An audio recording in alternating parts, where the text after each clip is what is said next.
peab nagu olema valmis asjadeks, olukordadeks või ka tegevusteks, kui ta pole veel valmis. jänes vajab ettevalmistusaega. Kui jah, ta võib olla äkki mingi hetk kiiresti reageerida, teha oled kiire tulekustutaja, aga see on väga-väga lühiajaline. Tema vajab ikkagi ettevalmistusaega, et just oma meelt ette valmistada ja olla iseenda kooskõlas. Ja nüüd on tihti tunne see, et ta pole veel valmis, aga ta peab selle sammu astuma. See on tema tunne, mida ta sel aastal tänu nendele kolmnurgale ja ka tulihobuse aastale võib nagu tajuda.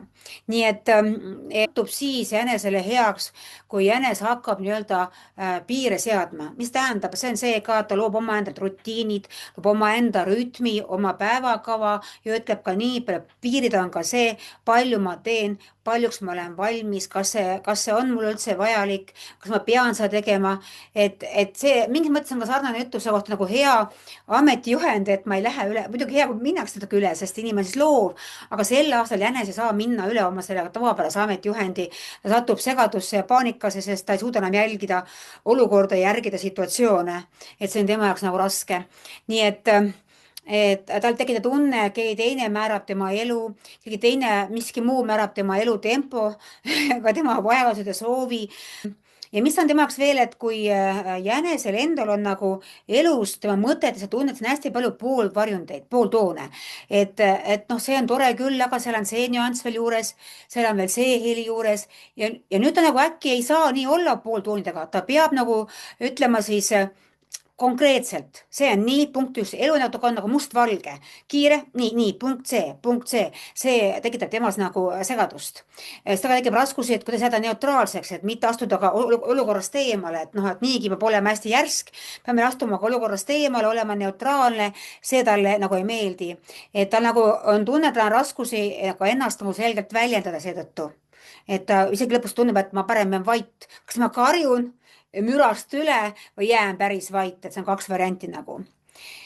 Et kui jänes püüab kõigile meeldida, siis tal on oht, et ta võib ennast kaotada.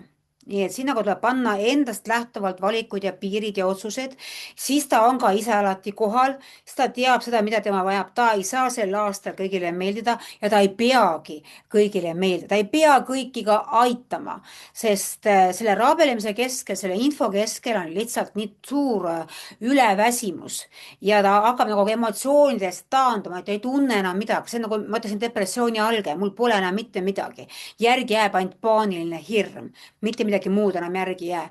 Et ei, ma sean selged piirid, ma tean, mida mina vajan. Ma ei pea kõik aitama, ma aitan eelkõige, et tegelen kõigepealt iseendaga. Nii et ei tohi kindlasti jätta oma vajaduse tagaplaanile, see on väga tähtis, sest seetõttu võib ta täiesti iseendast eemalduda.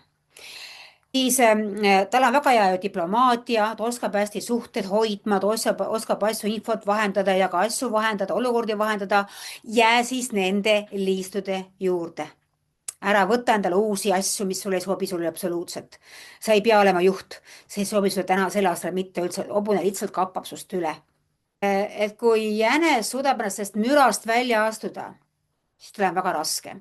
Et ta pigem peab jääma siis iseendale truuks. Ja siis ta suudab ka mängida teda vaja või olla kes tahes julge ja võimas ja saada hästi aastaga hakkama.